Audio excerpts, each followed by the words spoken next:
Anak-anak yang kelahiran 79, 80 yang cacat seperti saya ini, yang saya kenal 25 orang. Yang saya kenal, yang lain saya nggak tahu. Itu ngapunten, yang sekolah hanya 2 orang, termasuk saya, Bu. Yang lain ibunya malu ketika punya anak serba kekurangan. Iki anakku sok ben piye, masa depane piye. Tapi justru karena kekhawatiran itulah menjadikan anaknya sampai hari ini menjadi beban.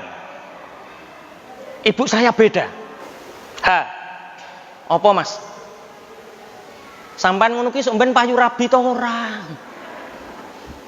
Coba yang pagi ini jam 3:30 pagi tadi mendoakan anak-anaknya, jujur angkat tangan. Yang tidak mendoakan tolong jangan angkat tangan. Yang 3:30 mendoakan anaknya angkat tangan. Tidak ada 25%. Yang sehabis jamaah sholat subuh, Anda sholat jamaah kemudian mendoakan anak-anaknya, angkat tangan. Yang bapaknya hanya 4. Kemudian kita mendoakan anak-anak kita saat kapan, Ibu? Saat kapan kita mendoakan anak-anak kita? Setiap saat. Tapi waktu yang istijabah, waktu sahur, Pak. Ketika Anda melihat wajah anak Anda, doakan. Ketika Anda melihat anak Anda bermain seperti ini, doakan. Ad-du'a usilahul mu'min, doa adalah senjatanya orang mukmin. Saya pernah ditanya sama mahasiswa, Ustadz, iya Mas, enak yo dadi sampean. Loh enak piye Mas?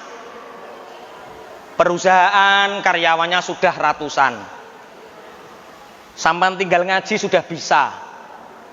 Pondok pesantren sistemnya sudah jalan. Istri punya, anak punya, dunia akhirat kok kelihatannya tercukupi Ustadz. Enak ya kaya sampean. Sampean kepengin kaya aku to Mas? Ya Ustadz. Ya wes ayo ijolan, tapi kawe cilik aja saiki. Tak ceritani Mas. Nggih Ustadz. Aku lahir iku normal. Normal, saya lahir itu normal.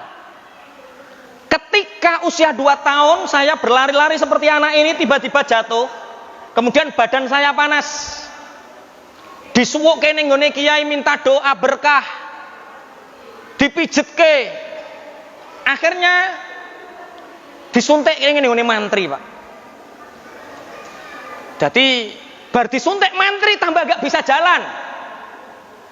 Makanya kalau ingin menghancurkan sebuah negara, hancurkan pendidikannya. Hancur Pak negara ini Pak. Zaman sekolah mantri ora dunung, bocah cilik disuntik Pak. Sekolah gara-gara nyuap ingin jadi sarjana teknik sipil, gawe jembatan ambruk Pak. Jadi dokter gara-gara ora lulus nyuap Pak, disuntik, sing disuntik ora waras tambah mati Pak. Ini gara-gara apa? Hancurkan pendidikannya, rusak kabeh. Akhirnya kalau disuntik umur 2 tahun nggak bisa jalan. Jadi kembang bayang selama 6 tahun. Jadi usia 7 tahun itu masih belum Pak. Gelem sampean kaya ngono. Mau meneng deh. Akhirnya saya lihat Mas, ketika Anda menanyakan resep apa yang menjadikan saya hari ini seperti ini, doa ibu. Karena saat itu yang saya lihat hanya ibu yang setiap jam 2 malam bangun sholat di pinggir saya, mendoakan saya. Bahkan mungkin ibu melewati sesuatu yang melebihi batas. Napa sing dilakoni? Nek bar sholat witir ibu melangkai aku karo ndonga, ya Allah, muga-muga anak kula saged melampah. Kula tangkleti mbok sampean kok sampai kados ngoten niku pripun le mbok? Ya ndongakno kowe, Cung. Dulurmu 4 Cung, sing 3 beranggah-beranggah kabeh. Ibu tidak terlalu mengkhawatirkan. Sedangkan sampean usia 7 tahun belum bisa jalan, Nak. Ibu ndonga muga-muga sampean mbok iso mlaku, mbok piye pilak sing penting iso jalan. Alhamdulillah Ibu, usia 7 tahun sekian saya bisa jalan. Sak isit-isite mlaku. Ibu setiap hari nggendong kula antara sekolah sampai rumah, Pak. Tonggo-tonggo ki wetengen yu toha kuwi lho rasa sekolah nih.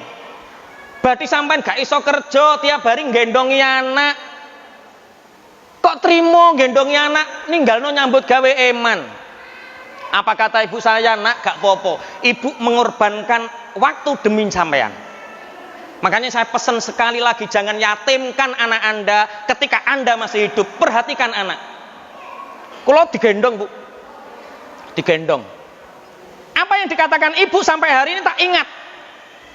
Nah, nek ono wong kok nyawang sampean, iku sampean itu hebat. Nek ono wong kok nyawang sampean ketoke gawok, perkara sampean iku istimewa. Buktine istimewa nopo? Sampean iku beda karo sing liya. Wes gak usah susah nak ngoten. Akhirnya ketika itu saya pede, sekolah itu percaya diri. Saya pernah masuk dinas sosial. Anak-anak yang kelahiran 79, 80 yang cacat seperti saya ini, yang saya kenal 25 orang. Yang saya kenal, yang lain saya nggak tahu.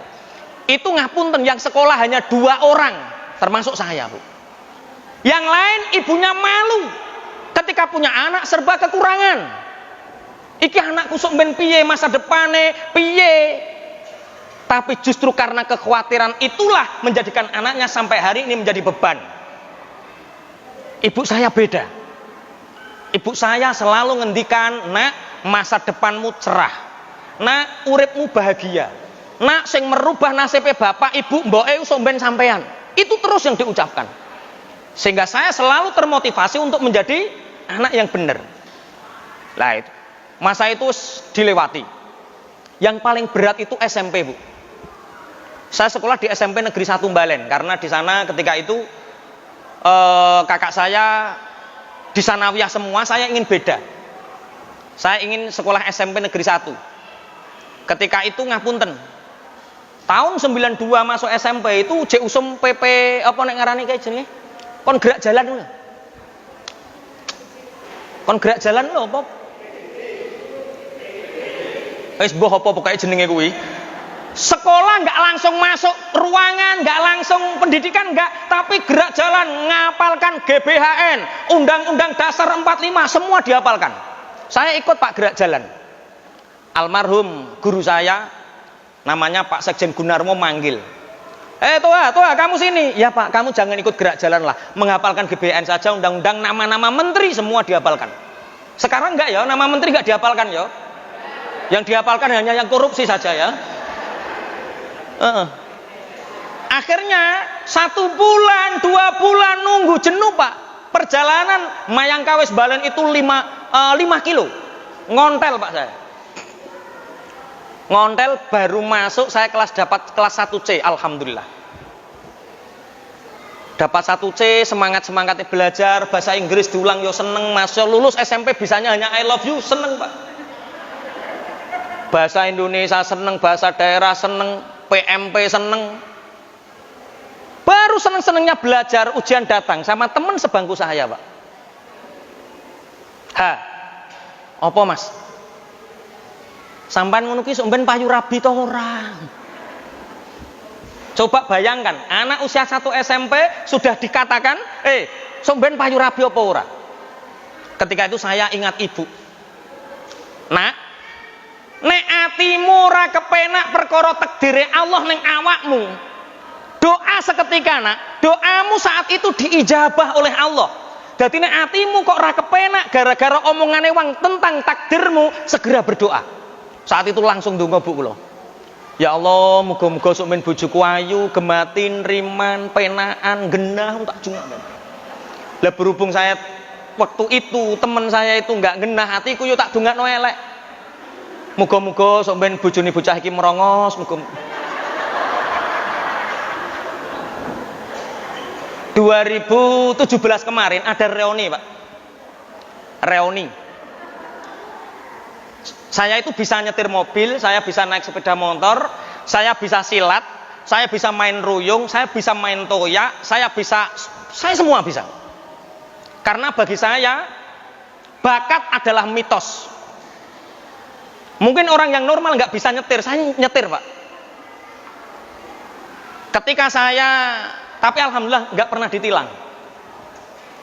Ketika pas ada operasi, Pak Kapolres yang datang, saya buka pintunya, Masya Allah Ustadz, monggo-monggo, ora ditakoki suratnya mana Pak.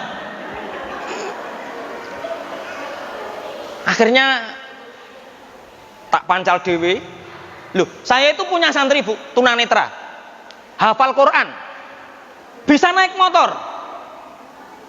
Coba, tunanetra, hafal Quran, bisa naik motor Pak, 4 desa. Kuratan, Manding, di Temung, 4 desa dia hafal. Karena tak katakan, Mas, namanya Komarudin, Mas, sampean itu rak tukang kiroah, tukang rebana, nggih Pak Yai. Lah mosok kok njuk goncekno wong terus. Belajar motor. Lah nek nabrak wis aja mikir nabrak, penting iso disit. Bakat adalah mitos, Pak. Numpak motor 1 meter, 2 meter, 3 meter sampai 10 meter sret direm, gak nabrak, gak. Sret sampai hafal, sampai hari ini alhamdulillah tidak pernah nabrak orang. Karena apa? Karena dia mulai keluar dari rumah, sepeda motornya bel selalu bunyi, sepeda motornya dikasih kelintingan. Jadi ketika kelinting, orang minggir semua. Mas Kokom liwat, minggir semua Pak. Gak ada yang berani lewat Pak. Bakat adalah mitos.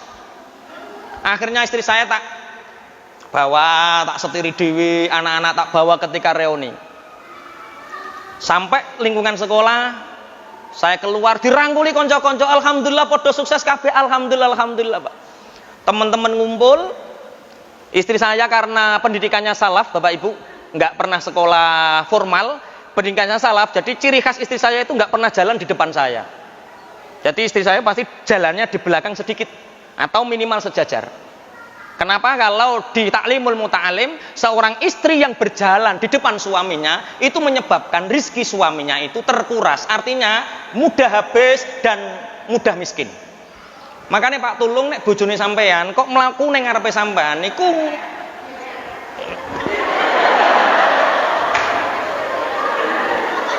nyempetno sandang pangan, Pak. Sing guyu kemekelen sering ketok iku. Tolong kalau berjalan jangan di depan suami, karena berjalan di depan suami itu bisa menyempitkan rezeki. Nggak punya adab. Nah, akhirnya istri saya itu nggenderekne kula, "Abi, kanca-kancane teng mriko jenengan kok melampah terus, wis to aku goleki kancaku sak bangku aku." Kancaku sak bangku. Saya berdoa semoga doaku waktu SMP dulu nggak mustajab. Tapi karena sudah terjadi, Bu, ketemu sama teman saya, ternyata betul istrinya merongos tenan.